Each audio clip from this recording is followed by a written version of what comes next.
pero desconozco la humedad. Por ende, no puedo calcular la entalpía. La entalpía, fíjense, del gas que ingresa la puedo calcular porque ya tengo la humedad. Entonces, acá tengo dos incógnitas, como en el problema anterior que tenían ustedes para ver, que es la humedad del gas a la salida y el caudal de gas. Hasta acá yo me olvido de lo que ocurre adentro, me olvido que estoy a temperaturas altas o a temperaturas bajas, simplemente es un problema de secado continuo que tengo que completar los datos faltantes. Entonces, mis datos faltantes, la humedad a la salida, la del gas a la salida y el caudal de gas.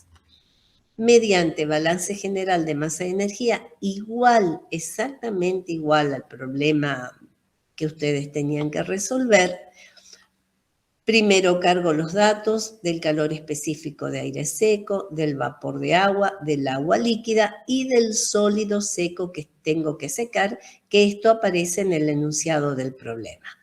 Por otro lado, el lambda de cambio de fase del agua. Y un dato más que me da el problema es la velocidad de aire, que por ahora no lo ocupo. Pero sí, como tengo dos incógnitas, no me alcanza el balance de masa solamente para resolver, porque tendría una ecuación y dos incógnitas, sino que además tengo que aplicar el balance de entalpía o balance de energía.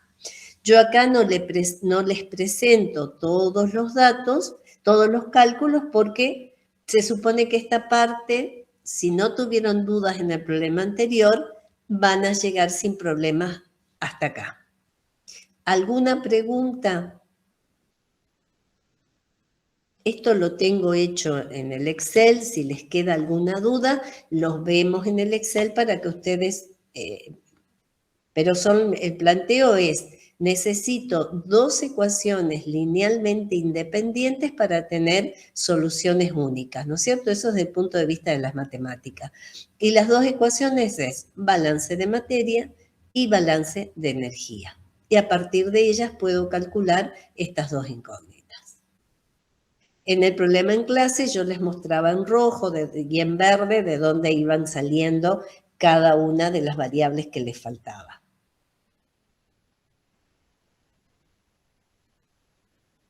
¿Hasta ahí vamos? Profe, ¿puedo ver cómo calculó la entalpía del sólido en el punto 2? ¿La entalpía del sólido querés ver? Sí, por favor.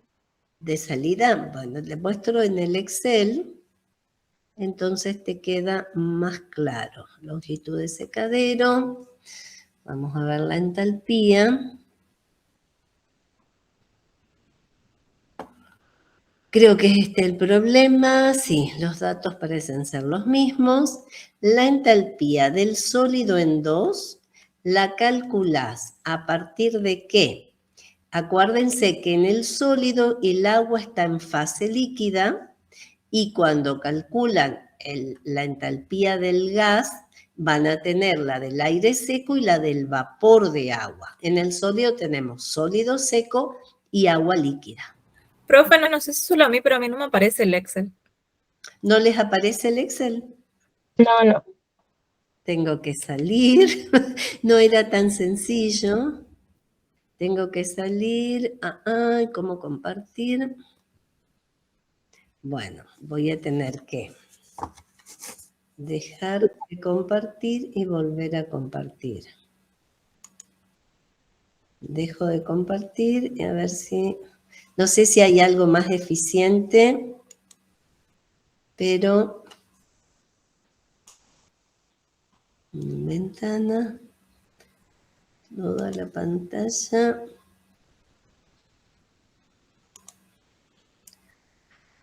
A ver. Vengo acá. Compartir. A ver si acá... ¿Ahí sí ven el Excel? Sí, ahora sí. Bien. Entonces, vos querías ver cómo se calculaba la entalpía del sólido en 2. Acá ya cargué la humedad del sólido seco, la temperatura supuesta, y en base a esos datos puedo ir al CP del agua líquida y del sólido seco, puedo calcular la entalpía. Fíjate que te da es B23, que es el CP del sólido seco, más la humedad, que es este término, más el contenido de agua por el CP del agua líquida. O sea, estás sumando los dos calores específicos, el del sólido seco y la fracción de agua por el CP del agua líquida. Todo eso multiplica ¿a qué? Todo eso multiplica a la temperatura del sólido a la salida. Es la ecuación clásica, no sé cómo llamarla, de entalpía, que igual está en la teoría. Sí, no, yo consultaba nomás porque a mí me da otro valor. Me dio 330.360,86 por eso. O sea, me extraña que me dé un valor tan distinto. Fíjate en el calor específico, ¿tenés los mismos? El CP del aire seco, 1005, del vapor de agua, 1884, siempre en Joule, kilogramos, grados Kelvin. El CP del agua líquida, 4187. Y 850 el CP del sólido seco. Sí, tengo igual.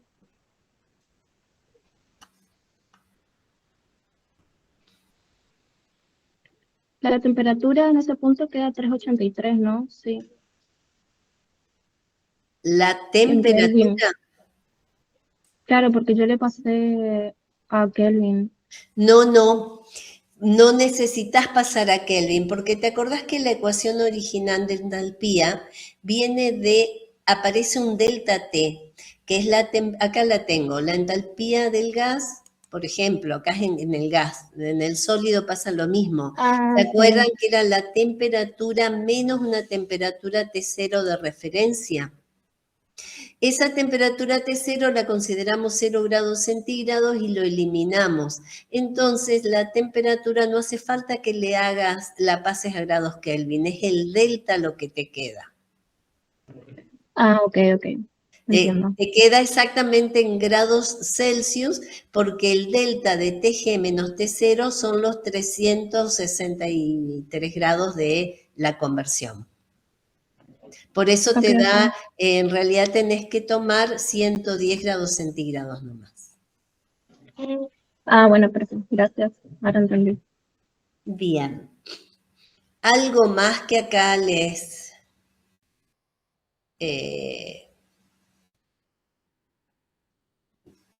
para salir de acá y seguir con el power.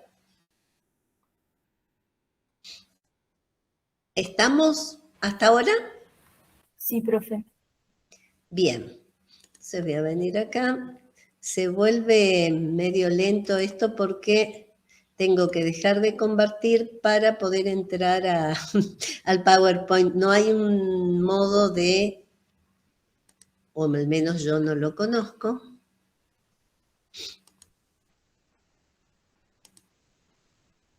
Bueno, acá seguimos con el problema de secado continuo.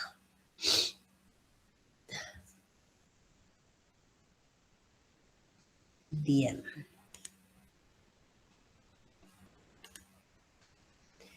Bien, entonces con eso calculamos esos datos y luego completamos estos valores. Si el problema hubiese garantizado que fuera o fuese adiabático, no tendríamos que hacer todo el balance de masa y energía, sino que recuerden que podrían moverse a través del diagrama ciclométrico, ¿no es cierto? Que es el problema más sencillo. ¿Se entiende?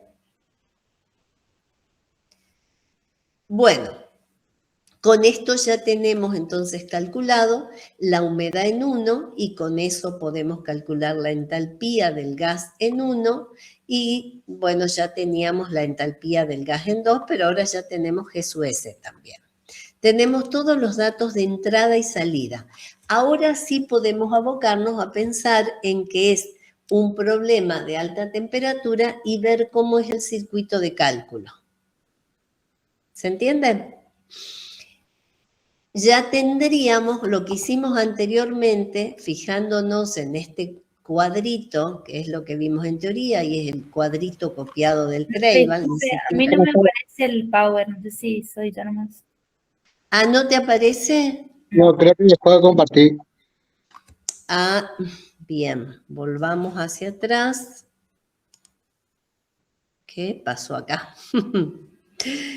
A ver, voy a cerrar esto. Voy a compartir pantalla. Profe, ¿no hay una opción de compartir todas las ventanas o algo así cuando pone compartir pantalla? Vos sabés que no me aparece, es lo que estaba buscando. Y no es como que tengo que cerrar una para abrir la otra. Si le pongo toda la pantalla, no me habilita. Me habilita solo cuando abro una ventana. Y ahí recién me habilita el botón de compartir. Lo que pasa es que tiene que seleccionar, profe.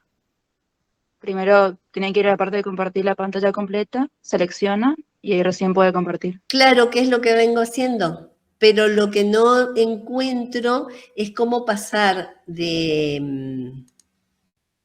Por ejemplo, ¿ahí sí la ven? No, profe, ahí cuando aprieta compartir pantalla dentro del PowerPoint deja de verse. Qué raro, porque veníamos bien con eso.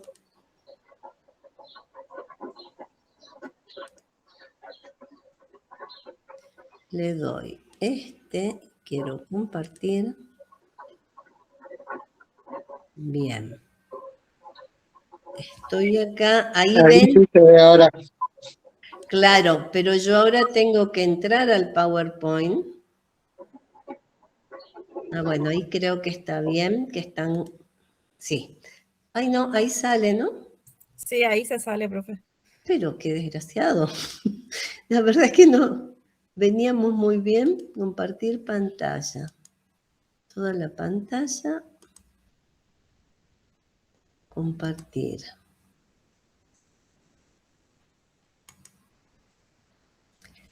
Ahí ven el Power.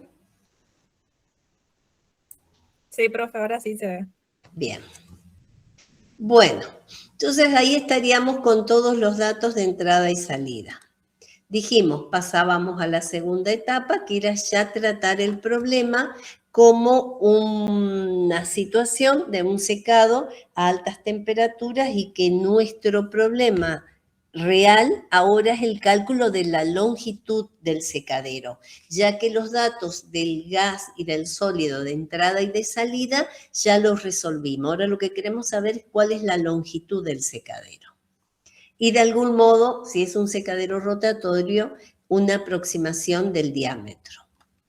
Bueno, para ello dijimos, dividíamos el secadero en 3 partes imaginarias. Esto realmente son líneas imaginarias. Dividimos en 3 etapas y comenzamos los cálculos. No vuelvo a explicar todas las etapas, pero comenzamos los cálculos siempre en la zona 3. Acuérdense que llamamos zona 1 donde ingresa el sólido. Y zona 3 donde sale el sólido, porque el dibujo podría estar al revés y que el sólido entrara por el lado opuesto. En ese caso, zona 3 sería lo que ahora llamamos zona 1. ¿Se entiende? Para mantener la lógica del cálculo. Ahora sí, yo me aboco al análisis de la zona 3. En la zona 3 dijimos, datos que tenemos que son confiables es la temperatura del gas que entra de G2, la temperatura del sólido que entra. Y lo otro que habíamos dicho al principio de ver el proceso, cuando vimos la teoría del secado a altas temperaturas, es que cuando se seca a más de 100 grados, lo que más importa es el balance de calor y poco y menos importancia se le da al balance de masa. Ya lo hacemos al balance de masa en el secadero total, pero ahora lo más importante es la transferencia de calor en cada etapa. Bien, entonces, ¿qué hacemos acá? Dijimos, estos dos datos son confiables. Nosotros tenemos 4 puntos especiales, son los puntos del gas en 2, del sólido en 2, después del sólido en el punto B y del gas en el punto D. Necesitamos un dato más de temperatura para avanzar y de humedad, porque si no tendríamos entre el gas y el sólido demasiadas variables, demasiadas incógnitas y no tenemos tantas ecuaciones. Entonces acá empezamos con las simplificaciones. Nosotros en este proceso total suponíamos que todo el secado se produce en la zona 2. Era una de las características de este método. Que el gas se enfría en cada una de las etapas. Que el sólido solo se seca en la zona 2. Por lo tanto, la humedad en A voy a considerar, dijimos, son todas consideraciones, es la misma humedad con la que entra el sólido. Y la humedad en B es prácticamente, puede haber una diferencia, pero es muy próxima a la humedad con que sale el sólido. Ahora, donde sí tengo diferencia es de temperaturas. En la primera etapa el sólido se calienta, en la etapa que se seca, decimos la temperatura se mantiene y se pierde humedad, y luego vuelve a aumentar la temperatura del sólido cuando el secado es a contracorriente, que es esta situación. Entonces, como yo cuento con estos datos, ¿qué otra cosa de ese análisis teórico puedo sacar?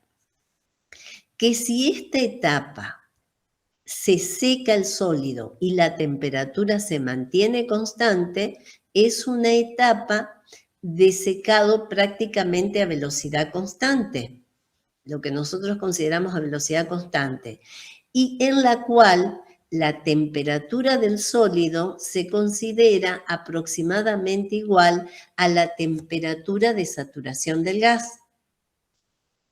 Entonces yo podría pensar que la temperatura del sólido en este punto sería la temperatura de saturación del gas en este punto. Pero acá vienen más simplificaciones, que es que si yo considero que en esta etapa el sólido se calienta, pero no se seca, porque considero que todo el secado va acá, que el secado acá es despreciable, pierde algo de humedad, pero lo considero despreciable. Si el sólido acá no pierde humedad, el gas no gana humedad.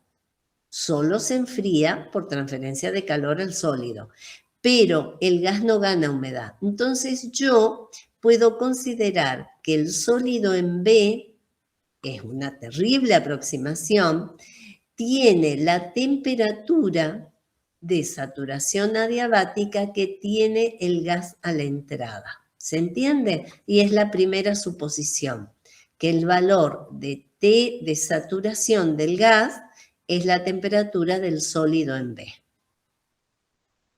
Es una terrible suposición, pero el método funciona así. ¿Cómo calculo eso?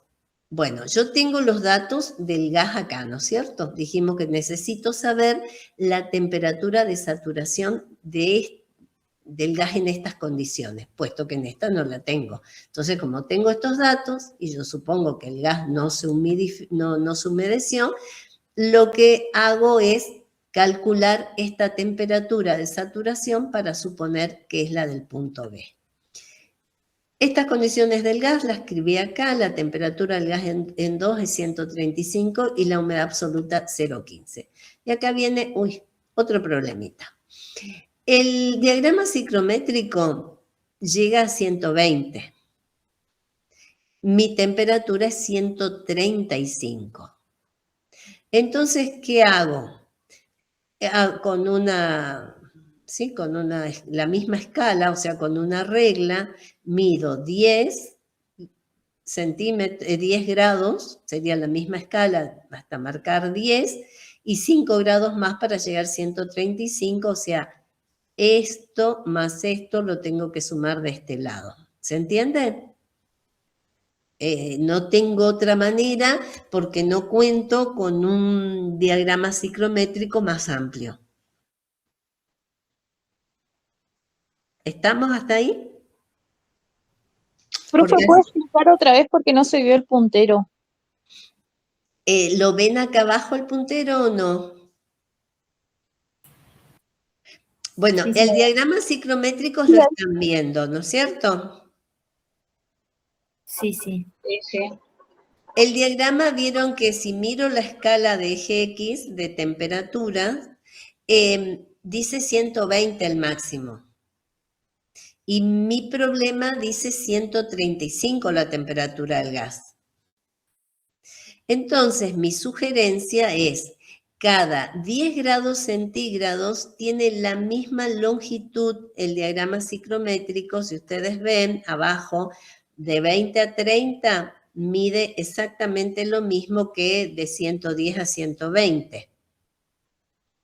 Entonces, yo tomo de 105 a 120, que hay 15 grados ahí, mido con una regla y expando la escala de eje X hasta ese punto. ¿Se entiende? O sea, amplían como si le sumaran 15 grados más. Sí, profe. Bien. Entonces, marcan ese punto. ¿Ustedes tienen el diagrama en la mano?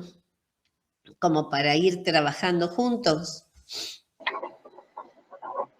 Estaría bueno si ustedes lo tienen porque es más fácil en papel ir marcando la escala abajo hasta 135, nos estarían faltando 15 grados, lo amplían, lo expanden y luego se fijan en la humedad absoluta, marcan en 0,015.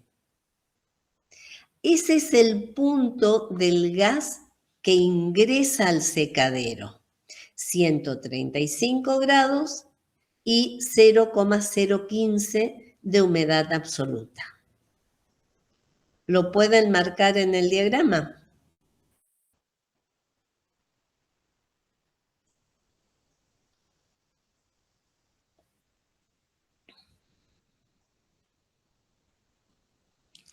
Bueno, si pudieron marcar eso, ¿está?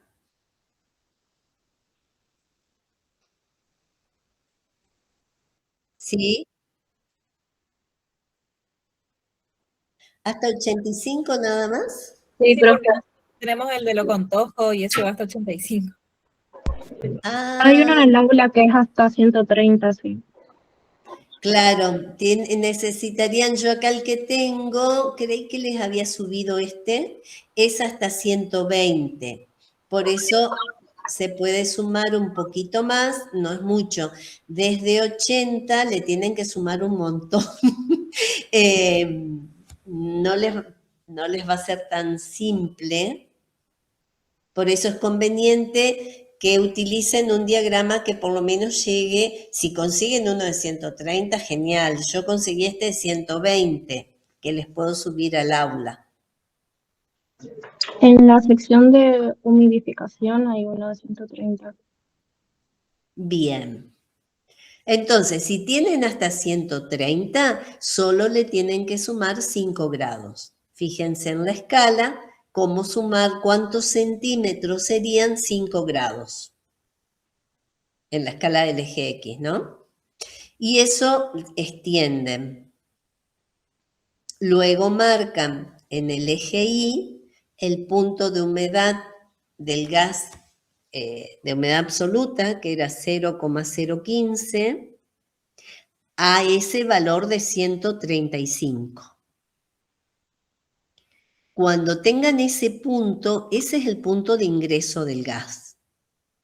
Nosotros necesitamos a partir de ese punto encontrar la temperatura de saturación que correspondería a ese aire húmedo con ese valor de humedad. ¿Eso cómo lo conocemos? A partir de ese punto, que acá me queda como un punto imaginario, ¿no? A ustedes les puede quedar mejor en el papel, uno lo puede calcular mejor. Extiendo las líneas de saturación adiabática de modo que hay una que seguro va a pasar por ese punto, muy próxima a ese punto. De ese punto voy por una línea de las líneas adiabáticas hasta la saturación. A mí, hacía a ojo de buen cubero, me da entre 40 y 42 grados. No sé cuánto les está dando a ustedes esa temperatura de saturación.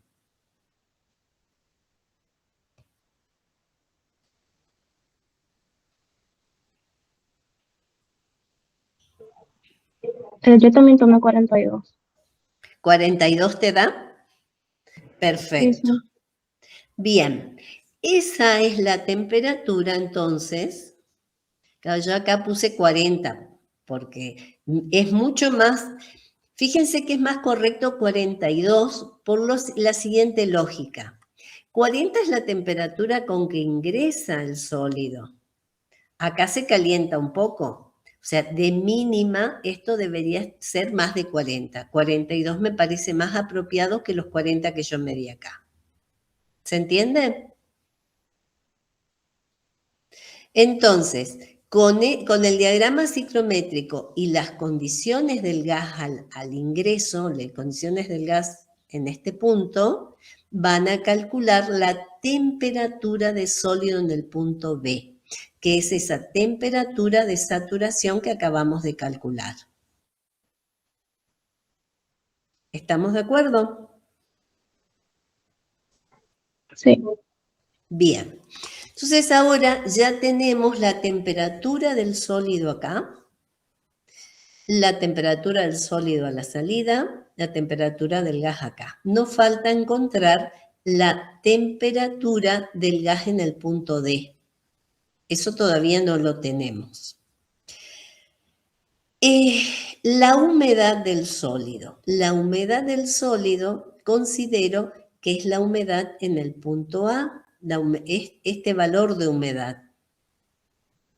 ¿No es cierto? Perdón, este es el valor de temperatura. La humedad del sólido, en esta zona considero que el sólido ya no se seca. Por eso les decía, hay un secado prácticamente despreciable y considero que la humedad en B es igual a la humedad de salida del sólido. Esa es otra aproximación. Ya vamos por la segunda o tercera aproximación. ¿Queda claro eso? Si yo considero que todo el secado se produce en esta región considero que no se seca. Entonces, puedo suponer, aproximar, como lo quieran llamar, que la humedad en B, en el sólido, es la misma que la humedad con que sale. Y acá es donde tomo que X2, que la humedad de salida que habíamos calculado antes, que era dato del problema, perdón, calculamos solo el cambio de humedad, 0,0301, esa humedad de salida del sólido en 2 es igual a la humedad en B, este valor. Acá ya tengo datos de temperatura y humedad en B. Entonces ahora, ¿qué hago con la humedad del gas? La temperatura del gas sé que varía. Acá hay un enfriamiento del gas, porque el sólido se calentó. Fíjense que se calienta el sólido de 40 a 110 grados, que es la temperatura con la que sale. Hay un gran calentamiento del sólido, por ende el gas debió enfriarse. Se enfría, pero si yo supuse que el sólido no se seca, no no cede humedad al aire, el aire no se humedece. Por ende, la humedad del gas en el punto D es igual a la humedad con que ingresa. Y entonces acá escribo que la humedad en 2, que es la humedad con que ingresa el gas, es igual a I sub D. ¿Se entiende? De las suposiciones iniciales de ese cuadrito que les había mostrado en la teoría, voy sacando eso para ir completando los datos y hacerlos ya efectivos a los valores. Entonces, con eso puedo escribir que esta es la humedad del sólido en 2 y en B, y esta es la humedad del gas en 2 y en D. ¿Estamos? ¿Ven el cursor ahora? Sí, profe, se ve. Sí se ve. Bien. Entonces, con esos datos, yo puedo calcular la entalpía del sólido en el punto B. Acuérdense que en el punto anterior yo calculé la entalpía del sólido en 2, la entalpía del gas en 2. Ahora puedo calcular la entalpía del sólido en el punto B. Pero no puedo calcular la entalpía del gas en el punto D porque me está faltando la temperatura del gas acá. Entonces ya tengo estas 3 entalpías. Hago un balance de entalpía de la zona 3, todo lo que entra a la zona 3, que es sólido que ingresa en B, más gas que ingresa en 2, va a ser igual a sólido que, que ingresa, esto que va a ser igual a lo que sale, que es sólido que sale en 2 y gas que sale en D. En base a ese sencillo balance, acá tenemos balance, acá abajo les escribí el balance de entalpía, ya sacando factor común, sólido seco y gas seco. No vuelvo a repetir el origen de la ecuación del balance que ya lo vimos antes. Ese sencillo balance, yo que despejo de acá, yo tengo sólido seco, tengo el caudal de gas seco, tengo la entalpía del sólido en 2, la entalpía del sólido en B y la entalpía del gas en 2. La única variable o incógnita que tengo es la entalpía del gas en D, entonces lo despejo directamente. Despejo la entalpía, entonces, con un balance sencillo de la zona 3, saco la entalpía del gas en el punto D. Me da este valor. La entalpía del gas en D me da que es 170.258,5 Joule por kilogramos. Acá no es sólido seco, sino de gas seco, perdón. Copié las unidades por fiaca y ya me quedó mal. Esto es aire seco. A partir de ese dato de entalpía, fíjense que las ecuaciones de entalpía se las escribí acá. A partir de la ecuación de entalpía del gas, despejo la temperatura del gas en el punto D, que es el dato que me está faltando. Ahí saco la entalpía y me da 128,4 grados centígrados. Hasta acá todo parece muy lógico porque el gas se enfriaría de 135 a 128 grados aproximadamente.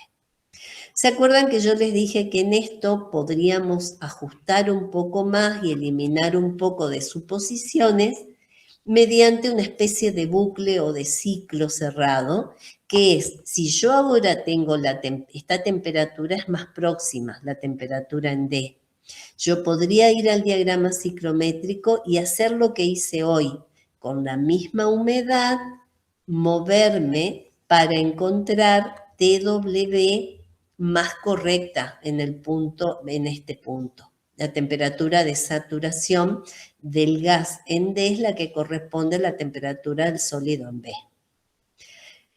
Siempre hay una pequeña diferencia y bueno, lo que pasa es que ahí se nos hace bastante más largo el problema, por eso no les pido que vuelvan a hacer ese cálculo. Pero lo más correcto, lo que uno haría en una práctica real, en un socadero o en un proyecto que uno presente es esta primera aproximación la mejoro volviendo al diagrama ciclométrico y ahí vuelvo a calcular el TW, pero para un aire que está, en vez de 135, está a 128, ¿con qué humedad? Ahí no puedo hacer otra cosa y tomo la misma humedad, 0,015. ¿Se entiende? Y vuelvo a hacer exactamente lo mismo, el mismo balance, etcétera, etcétera, y voy a obtener otro valor de temperatura que podría ser mucho más preciso. ¿Hasta cuándo podría ser ese bucle o ese cálculo cerrado dentro en esta etapa? Y hasta que 2 cálculos subsiguientes me den casi sin diferencia en este valor.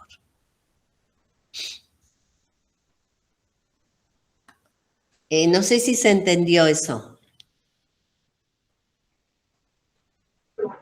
Sí, profe. Bien. Entonces ya tenemos todos los datos en los 4 puntos de la zona 3. Mi objetivo era calcular el número de unidades de transferencia. Sí, el número de unidades de transferencia de calor. Para ello, por definición, habíamos dicho que el número de unidades de transferencia de calor era un cociente, después que integrábamos, etcétera, etcétera, de delta TG sobre un delta TM de la zona 3. Por eso me queda este número 3, delta TM. El delta TG', Treival lo define como la diferencia de temperatura en el gas por entrega de calor al sólido.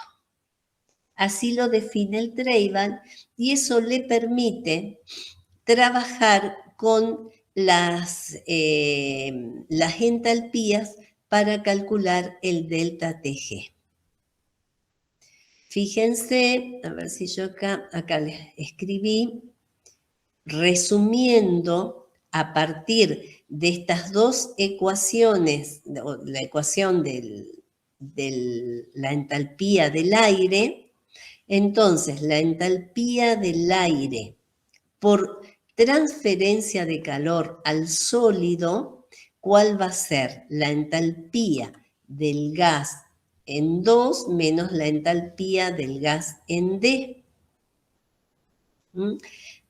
Sobre el Cp de aire seco más I2 por Cp de vapor. Con eso nos da el delta TG. Acá es donde Treival hace un análisis muy serio, muy interesante, por ahí muy denso. No vamos a quitarle algunas habilidades a Treival en esta parte, pero es como en teoría o como teórico, muy, muy buenos análisis, que es porque la definición de ese delta T del gas es variación de temperatura del gas por entrega de calor al sólido. Por eso hace esas diferencias de temperaturas y les queda finalmente, mejor dicho, esas diferencias de entalpía, y les queda finalmente esto. No sé si ustedes ven bien toda la pantalla, lo que tengo en celeste acá abajo. Si puede apretar y ocultar, profe. Ahí está. Delta G en 2, delta GD, y al hacer la resta les queda esto. El Cp del aire seco más I2 por Cp de vapor por delta TG'. Entonces, esto pasa al denominador y nos queda el delta G'. ¿Se entiende? Si yo hago la diferencia de estos 2 términos, me va lambda, desaparece el lambda por I.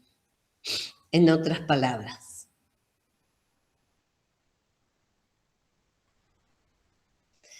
Fíjense que lo que hace...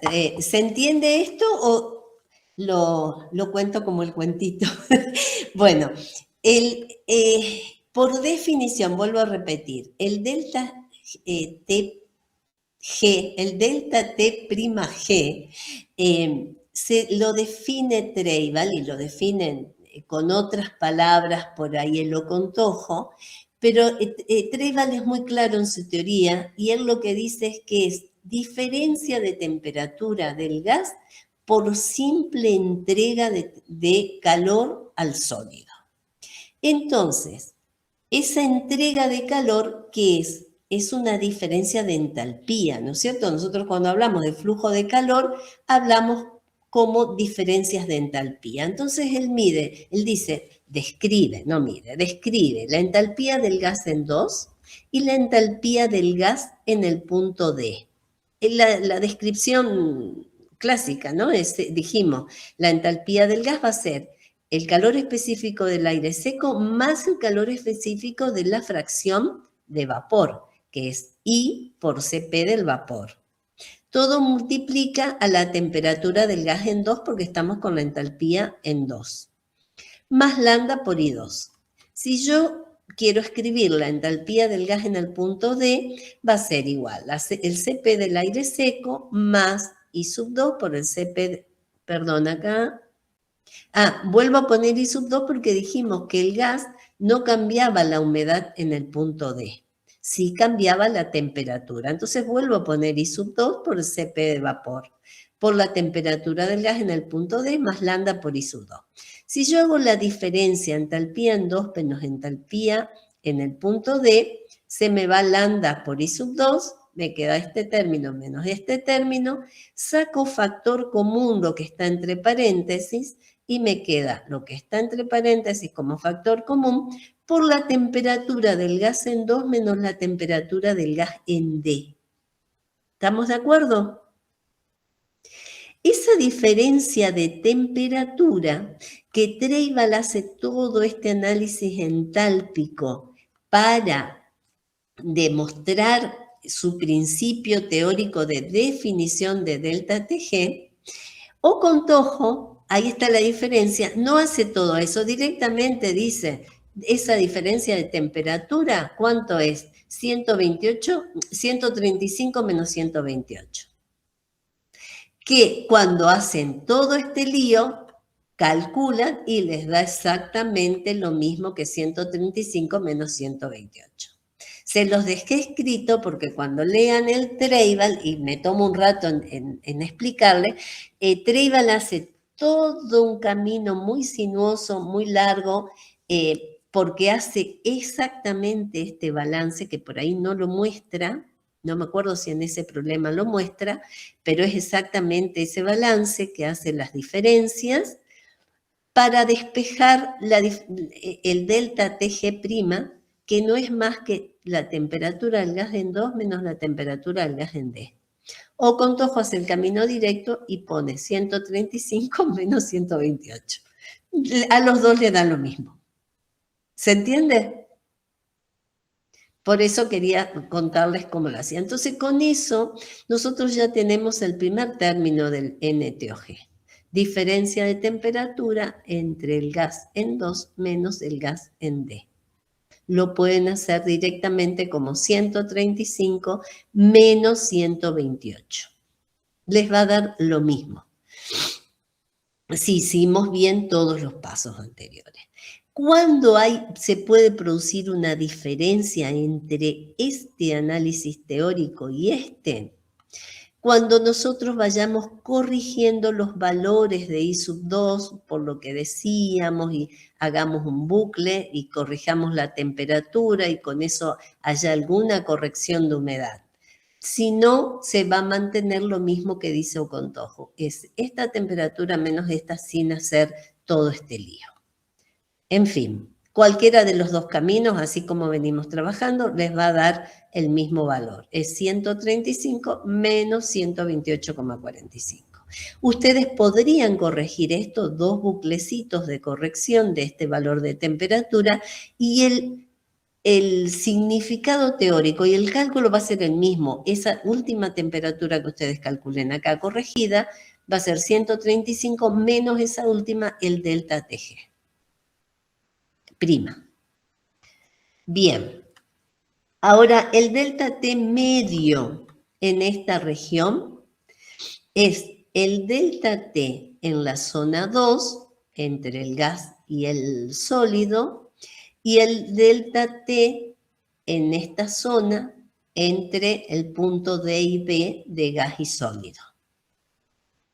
¿Se entiende? Calculan en delta T2, que es 25 grados. ¿Por qué es 25 grados? Porque es 135 del gas menos 110 que supusimos del sólido. ¿No? Entonces ahí tenemos los 100 o 110. 110, sí, habíamos supuesto 110. Nos da 25 grados.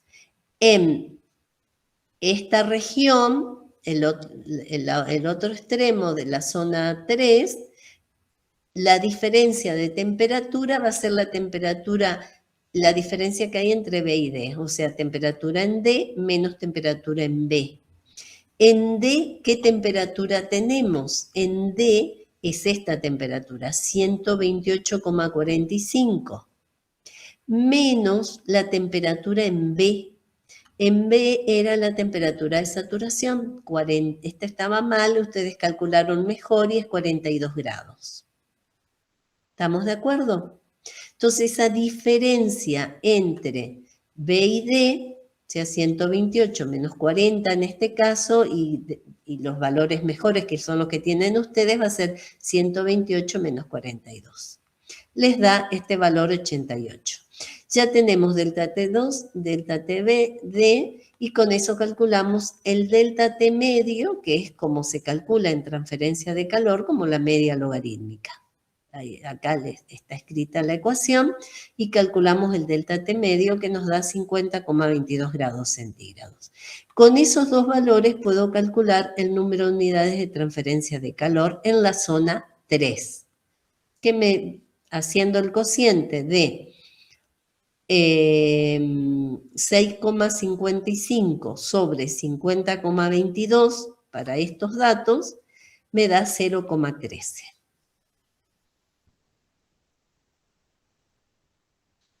¿Algo que quieran preguntar acá?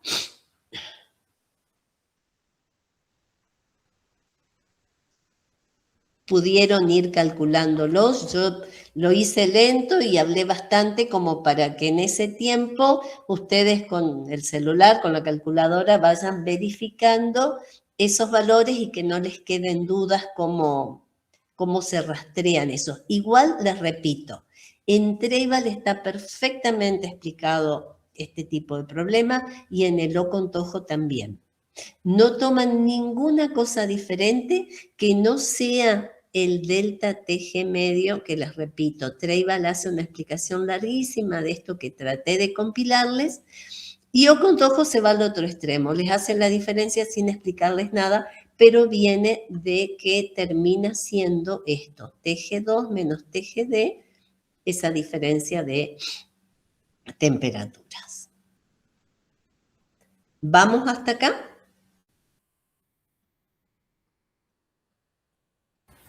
Sí, profe. Bien, entonces dijimos en la teoría, después de analizar la zona 3, pasamos a la zona 1. Y la última zona debe ser la más importante. La longitud del secadero siempre es directamente proporcional, lleva otro cálculo adicional, a los valores de NTOG. Entonces, a partir de eso, hay un principio general que es que el valor de NTOG en las zonas 3 y 1 debe ser mucho más pequeño que en la zona 2, porque la zona 2 es donde se va a producir, suponemos, prácticamente todo el secado. Bueno, acá el valor es bastante pequeño, en zona 3 es de 0,13, 0,25, 0,13 es lo que les da de acuerdo al valor que ustedes puedan estimar en el diagrama ciclométrico como el TW del aire. Bien, pasamos entonces al cálculo a zona 1. Ahí partimos de analizar las mismas premisas. Suponemos que el sólido se calienta en la zona 1 desde la temperatura con la que ingresa hasta la temperatura en A, que es la misma que el TW del aire. y no se produce secado en zona 1. Todo el secado, repito, se produce en zona 2. Entonces, si yo supongo eso y supongo que esta zona la temperatura es constante, la temperatura en A puedo considerar que es igual a la temperatura en B que ya calculé. Y eso fue lo que hice acá. Puse que la temperatura del aire, la temperatura de saturación adiabática del gas correspondiente al sólido en este punto, es la temperatura del sólido en A, y que es la misma que en B, y que por ende es 40 o 42 grados. ¿Está? Ya tengo la temperatura del sólido acá, tengo la temperatura y condiciones del gas a la salida, que lo calculé al principio, y del sólido a la entrada. Entonces me falta el punto C. Bueno, por las dudas volví a escribir X1 es igual, o sea, la humedad con la que ingresa el sólido es igual a la humedad en el punto A, 0,25, que es dato del problema. Y la humedad del gas en 1 es 0,04. Si yo supongo que no se seca nada del sólido en esta etapa, la humedad del gas en el punto C va a ser igual a la humedad del gas en el punto 1. Y por ende va a ser esta misma. ¿Estamos? Entonces voy cargando esos datos. Tengo la temperatura del sólido en A, la humedad en 1 y la humedad en A, en el sólido, la humedad en C y la humedad en 1 del gas. Ya tengo todos estos datos. Con todos estos datos y conociendo los valores de temperatura, yo puedo, que ya calculé al principio, la entalpía del gas en 1, tengo la entalpía del sólido en 1, eso era dato del problema, no sé dónde lo escribí, no lo escribí acá, la entalpía del sólido en A, lo calculo a partir de ¿qué? De la temperatura del sólido y la misma humedad. ¿Por qué la entalpía del sólido acá no es igual que acá? La humedad es la misma, pero la temperatura no. ¿Está? Ustedes que tienen mejor dato de temperatura, acá dijeron es 42 grados. Repito, yo escribí 40 porque a mala visión vi 40, pero me parece mucho más correcto 42. Bueno, entonces tenemos la entalpía del sólido en A, la entalpía del sólido en 1 ya la habíamos calculado, y la entalpía del gas en 1 ya lo tenemos. La entalpía del gas en C lo sacamos por balance de entalpía en la zona 1, igual a lo que hicimos acá. Todo lo que entra es igual a lo que sale, hacemos el balance de entalpía, a ver si tengo, no tengo más. Finalmente, sacando factores comunes, me queda este balance de entalpía en la zona 1. Y de acá, ¿qué despejamos? Lo único que todavía no tenemos, que es la entalpía del gas en el punto C. ¿Para qué hago eso? Para hallar la temperatura del gas en el punto C, que me da casi 63 grados. ¿Estamos de acuerdo?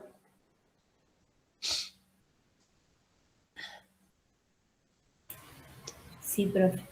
Bien, entonces, teniendo todo eso, yo nuevamente, ¿qué debo calcular? Mi objetivo es calcular el NTOG. Necesito el delta TG, delta TM en la zona 1.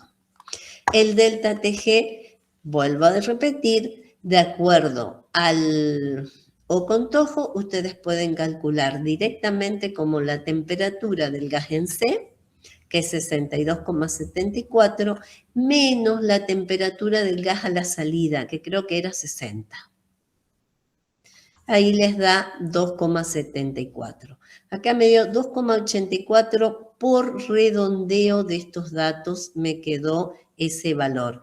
pero en realidad por eso escribí acá al lado, ya lo había escrito 284, que me da por redondeo, porque si no tiene que dar exactamente lo mismo. Pero es la diferencia de temperatura en el gas por transferencia de calor al sólido. Después hago el delta T1, igual como hice en la etapa 3, que es la temperatura del gas menos la temperatura del sólido.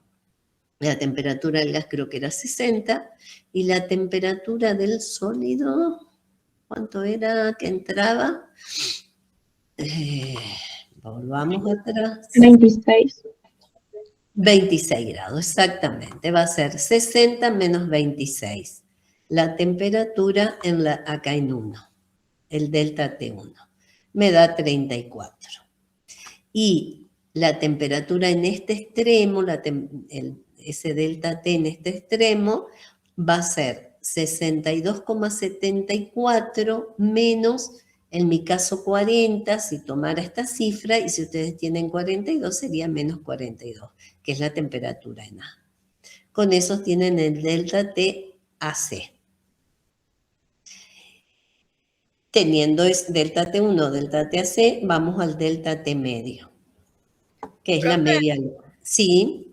El delta TG, acá sería la temperatura del gas en C menos la temperatura del gas en 1. Exactamente. En C la calculamos, repito, con estos valores me da 62,74. Profe, y en 1 era 50 grados, ¿puede ser? 60 me parece. A ver, 60. 60. Ese es dato del problema. Sí, sí. Entonces, esa diferencia es que te da 2,74. A mí este valor 2,84 me dio por un problemita de redondeo acá de estos valores. ¿Se entiende? Sí, profe. Bien, con esos valores entonces vamos, este delta TG ya estaba, calculamos la media logarítmica, pueden calcularla para que no les quede en duda, y eso me da, esa media logarítmica me da 27,99, 28 grados centígrados. Y nuevamente calculo el NTOG como el cociente entre 2,84 sobre 28 grados aproximadamente. Y eso me da un valor aproximado de 0,101. Si usan 42 como la temperatura de saturación, que repito es más correcta, seguramente van a ver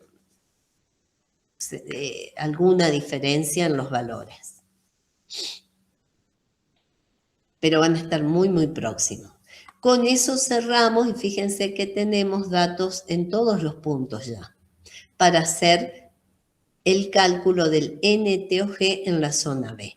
Porque todo esto que veníamos haciendo de balances y suposiciones era para poder hallar las temperaturas en el punto D y C, las temperaturas intermedias en el gas, y bueno, y la suposición de la temperatura de saturación adiabática para el sólido.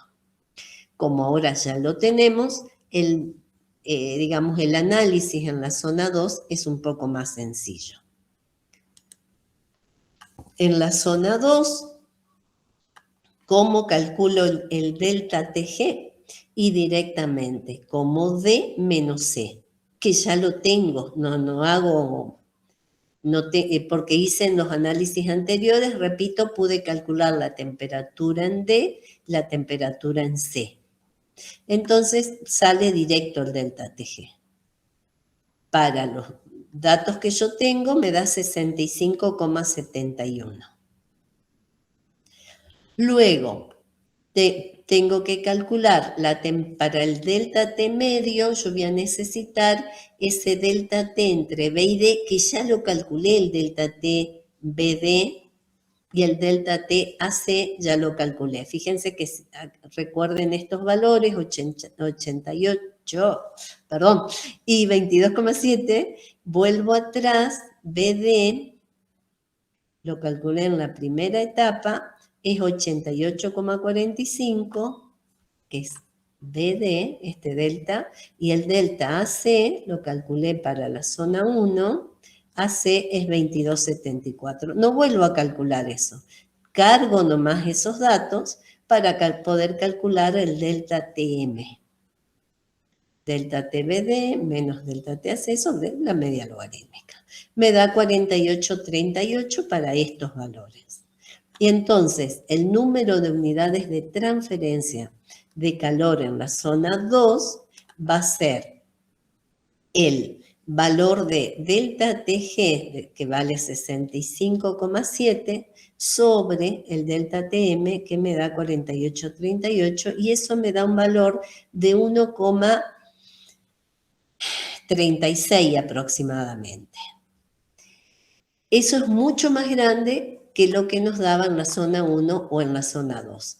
Ese análisis está bueno siempre hacerlo, porque si no es así en algo, el desarrollo del secado, la propuesta del secado no es del todo apropiada, porque justamente la zona más importante tiene que ser la zona 2, porque yo supuse que todo el secado se llevaba a cabo acá. Si es muy grande la zona 1, creo que necesito demasiado espacio de secadero para precalentar.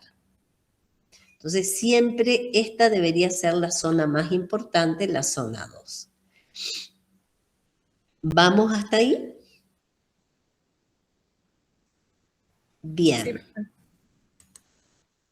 Entonces, ahora puedo determinar el número total de elementos de transmisión en el secadero, que es la suma de los 3. Ahí me da, sumando los 3, como 1 y 3 eran chiquitos, y el más importante era el 2, me da un valor de 1,59 aproximadamente. Estamos dentro del rango, porque habíamos dicho que según Treibal el límite inferior era 1,5 y según Seidel era 1, y ambos concuerdan que el límite superior está en 2,5 más bien. Entonces estamos muy bien en 1,59. Bien, hasta acá llegamos bien. Ahora, para calcular, ¿se acuerdan que para calcular la longitud del secadero debíamos multiplicar el número de unidades de transferencia de calor por la longitud de las unidades de transferencia de calor? Entonces nos queda ahora hallar el HTOG. Esto ya es característica del secadero. Hasta acá cerramos con todo ese análisis. Ahora nos resta hallar la longitud de la unidad de transferencia de calor. Dijimos que utilizamos esta ecuación que venía de, bueno, lo que ya está en teoría, y nos quedaba como el caudal del gas seco medio por el calor específico medio sobre U por A. U por A, se sacaba de una ecuación empírica, que es la que pongo acá abajo, que depende nuevamente del caudal de gas. Ven que todo es función del caudal de gas. Entonces, depende del caudal de gas y del diámetro de la carcasa, que no es dato todavía. Por eso lo puse acá. Esta tampoco tenemos. Profe, y acá, ¿ese G es GS? No, por eso de GG, porque es el G húmedo, el caudal de gas húmedo medio. Acá les escribí. Cuando ustedes encuentran una ecuación empírica, tienen que ver bien las unidades y a qué se refiere. Como acá se refiere a un valor medio del caudal de gas, tomamos la humedad media. Acá, esto copié y pegué del Treibal. Como verán, las letras son de copia y pegue. Esto copié el Treibal y acá se los discreticé un poco mejor. ¿Cómo calculo ese G medio? Como el GS por 1 más la humedad media, o sea, la humedad en 1 del gas más la humedad en 2, en los dos extremos del secadero, sobre 2. Con hacer este cálculo es suficiente. Algunos autores hilan más fino, etcétera. No vale la pena porque son cálculos aproximados. Entonces tomen la humedad media y uno más el contenido de agua medio como el G húmedo. Y eso nos da, bueno, acá hay un error, no, está bien. El error mío es que puse sólido en vez de gas, pero húmedo por hora. ¿Está bien? G nos da en estas unidades que por lo que dice, lo que especifica muy bien el autor cuando utiliza esta ecuación empírica es que G debe estar en kilogramos por metro cuadrado por segundo. Es, por otra parte, un valor de caudal de gas húmedo, por eso hago este valor medio. Hasta acá lo tengo, todavía no lo tengo dividido por el área, pero lo tengo en, acá disculpen el error mío que puse sólido húmedo y es gas húmedo, de aire húmedo sería, por hora. Lo debo pasar a segundo porque es como está claro que debo usarlo en la ecuación empírica. Entonces, acá nuevamente en vez de poner aire puse sólido, aire húmedo por segundo. Entonces me queda G 3,06 aire húmedo por segundo. Para cumplir con esto, yo tengo que dividir por el área transversal para que me quede en unidades de metros cuadrados en el denominador. ¿Estamos? Un área transversal cuyos datos todavía no tengo nada.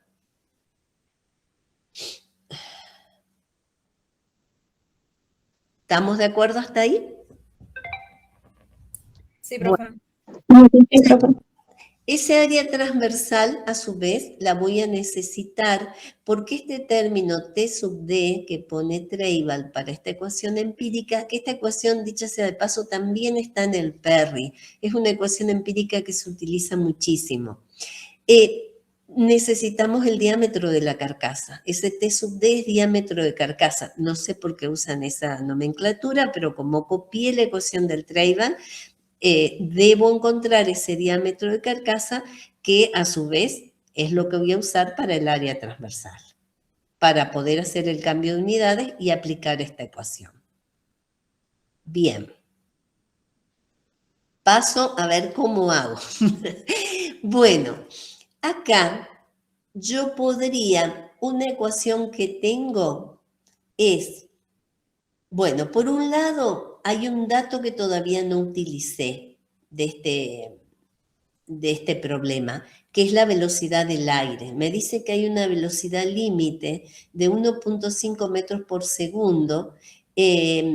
Más que eso no debería, más que esa velocidad no debería tener el aire porque se volarían las partículas. Así de simple, dicho en otras palabras.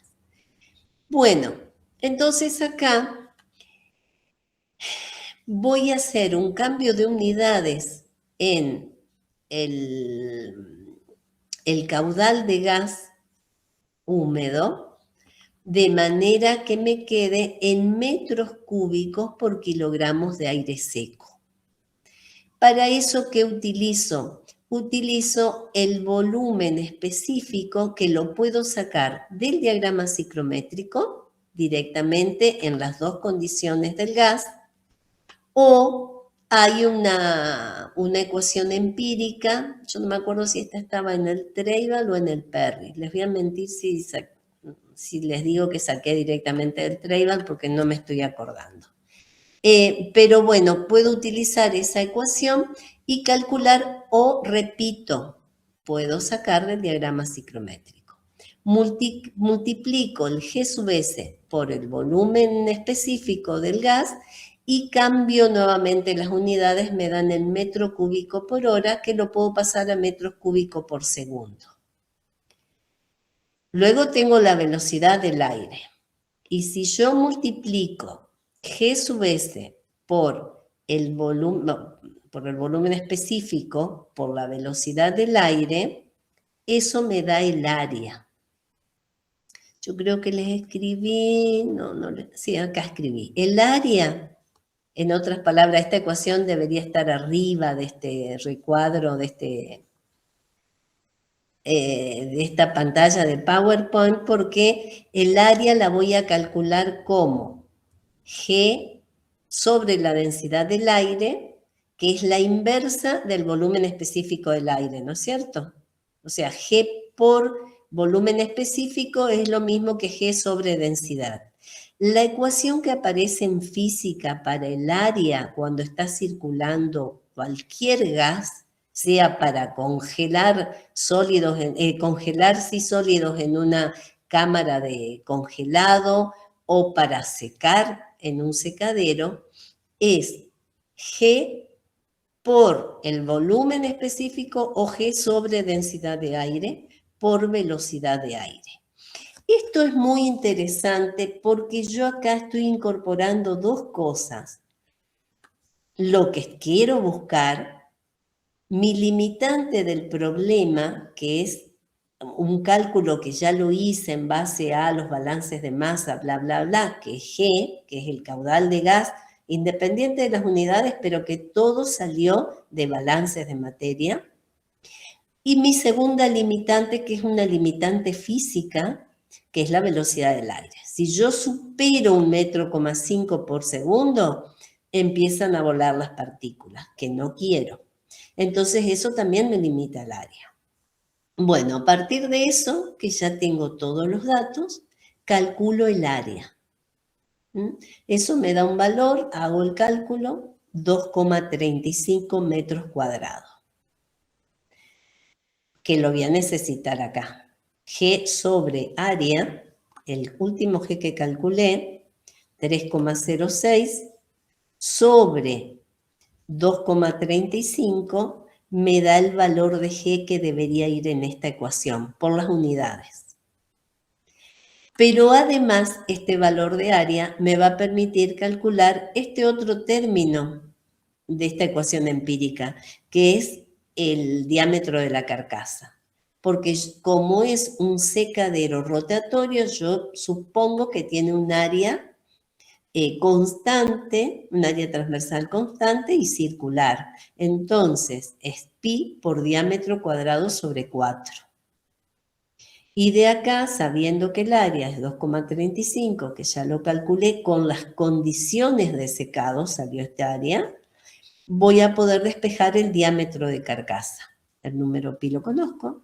Y de ahí me sale, vuelvo para este lado, me sale que el diámetro de la carcasa es aproximadamente 1,73 metros. ¿Estamos? Entonces, eso ya me permite calcular U por A. Ahora sí ya tengo todo. G en esas unidades dividiendo por el área me da este valor y con eso calculo U por A con esta ecuación, me da 163,9 aproximadamente. ¿Y qué unidades tiene? Como esta es una ecuación empírica, G está elevado a una constante, no se maten viendo cómo despejar las unidades, sino que como es una ecuación empírica, el autor que les dice, si ustedes utilizan G con tales unidades que son las que aplicamos acá, y el diámetro de la carcasa en metros, el valor de U por A es esto con estas unidades. Y no hay discusión, porque es una ecuación empírica. Bueno, una vez que tenemos esto, vuelvo a mi ecuación de la longitud de transferencia de calor, que era esta. Yo ya calculé este valor medio, ya tengo el G sub S y ya tengo U por A. Entonces esto sale directamente, acá volví a escribirle el G sub S, y me da 8,20 metros aproximadamente. ¿Estamos hasta ahí? Profe, Sí. para calcular el volumen húmedo se ocupaba el I2, ¿no? En el extremo 2. Claro, porque es donde te da el valor más alto. Ah. Tenés que mirar dónde te dé el valor más alto.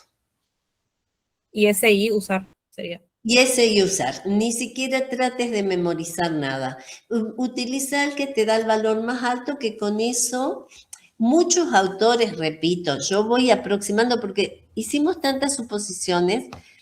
Lo más correcto sería que tomen el valor medio nuevamente, pero no tiene mucho sentido porque hicimos tantas aproximaciones que yo les diría, eligen el extremo, que lo vean en el diagrama ciclométrico o por la aplicación de la ecuación, que les dé el valor más alto y ese aplíquenlo y con eso tienen un margen de seguridad ganado. ¿Está? Sí, sí, profe. Bien. Entonces, con eso obtenemos un valor de HTOG de 8,20 metros. Y luego decíamos que Z es el producto de N por H. No hay mucho más que hacer. N ya lo habíamos calculado, la suma de cada una de las etapas del secadero, de las 3 etapas, que nos daba un valor de 1,59. Multiplico 1,59 por 8,20. Y eso me da aproximadamente 13,45. Entonces, yo las dimensiones de este secadero, que no tenía ni idea de las dimensiones, puedo decir que ese secadero debería tener un diámetro aproximado de unos 75 metros y una longitud de 13,5 metros. ¿Está? Esa sería, digamos, el desenlace final de esta película. Llegar a la longitud y diámetro aproximado del secadero. En muchos casos, la situación, lo que nos da, no lo puse acá, no, perdón, lo que nos da el problema o la situación física es algo así como, voy a llegar al final y comento porque necesitaba esto, es algo así como un vendedor nos está ofreciendo 3 posibilidades de secadero, uno de un diámetro de 1 metro, con una longitud de tanto, otro un diámetro de tanto, con una longitud de tanto. Nosotros, si eso nos pasa, y bueno, ¿y qué tiene que decidir el ingeniero? ¿Cuál de esos 3 secaderos es el más apropiado para secar este producto, bla, bla? Es todo el problema que dijimos, que tenemos redactado.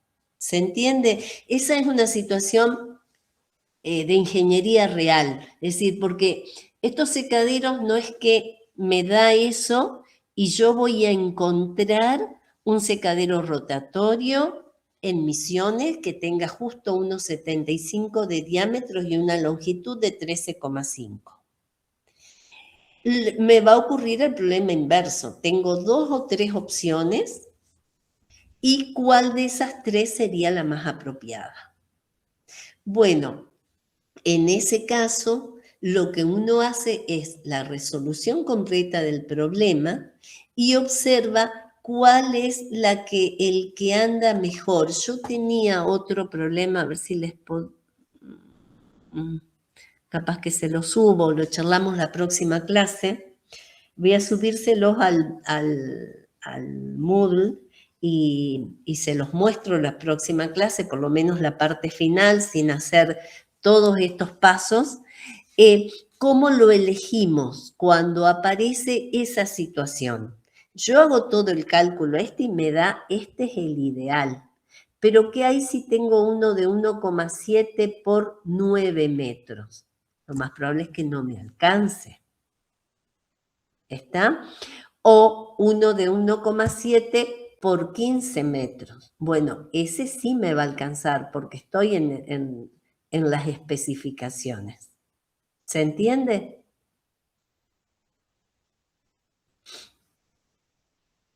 Voy a ver si les puedo subir otro problemita como para en la próxima solo charlar sobre eso y ya arrancamos con otro tema.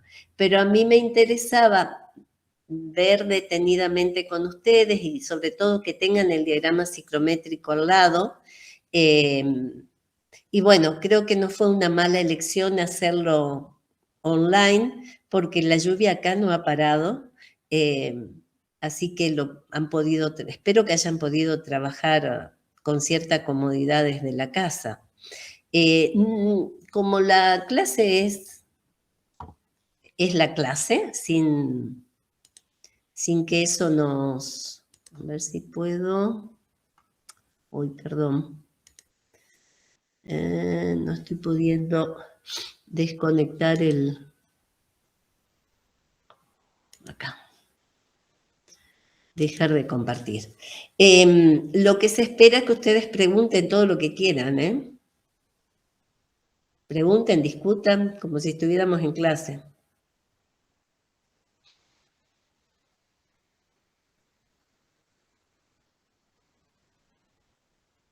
Bueno, y también me gustaría saber de parte de ustedes que, porque con este grupo no he tenido otra clase virtual, en pandemia sí tuve muchas clases virtuales, pero ¿qué les resulta en trabajar así por si tenemos alguna situación de paro o de paro de colectivo? Porque ya de acá al más estamos casi contrarreloj hasta terminar el cuatrimestre, el número de horas de clase.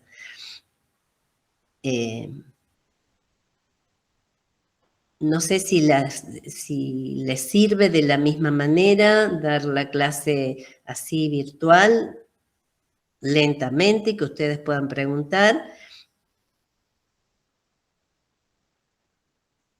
De mi parte se pudo entender todo, porque... Bueno, eso me interesa. Y trabajando desde la página, desde mi dirección institucional, puedo abrir una reunión de Meet que no se corte, que eso también está bueno, porque en otras clases se me ha cortado y después me avisaron que podía trabajar desde la dirección institucional y no se cortaba. Bien, no sé si hay alguna duda.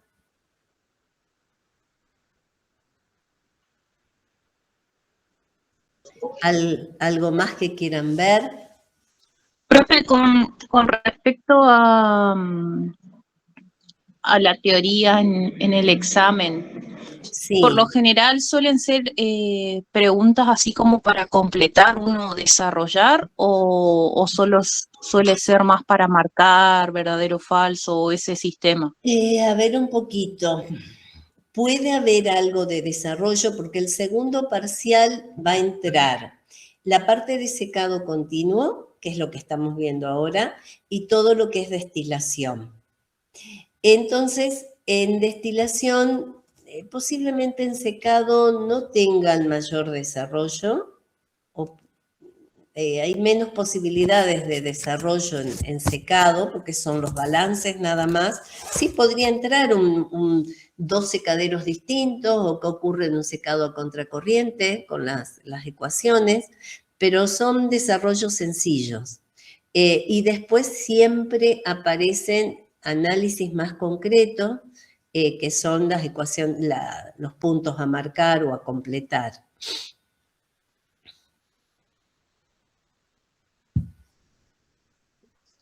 Profe, en la clase del miércoles entonces ya vamos a comenzar con destilación. La próxima clase creería que sí, que deberíamos comenzar con destilación, a menos que llegada la clase ustedes presentaran muchas